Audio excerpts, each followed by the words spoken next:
हाय, मी श्रद्धा आणि आज आहे आमची 9th वेडिंग ॲनिव्हर्सरी.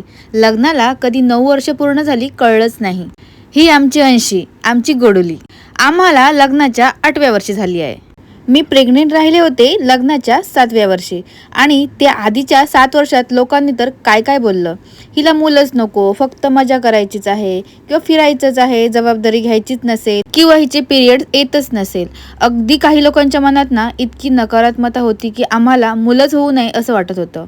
पण खरं सांगायचं तर पहिले 5 वर्ष आम्ही बेबीचा विचारच केला नव्हता आणि पुढची 2 वर्ष PCODमुळे खूप प्रॉब्लेम फेस करावा लागला.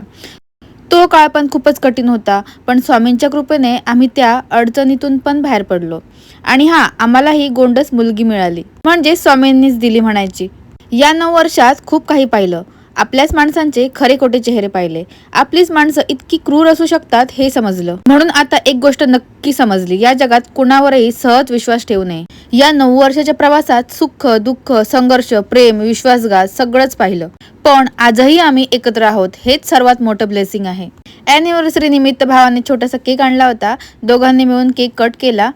अंशी झोपली होती, नाहीतर केक तिनेच कापला असता आणि खायलाही तीच सर्वात आधी तयार झाली असती. आम्ही अजून तिला असं काही देत नाही. जेवणात आज खास चिकन बनवलं होतं. सेलिब्रेशन जरा लेटच झालं, त्यामुळे जेवणही लेटच झालं. तर असा होता आजचा आमचा खास दिवस. चला आता भेटूया नवीन ब्लॉगमध्ये. तोपर्यंत बाय.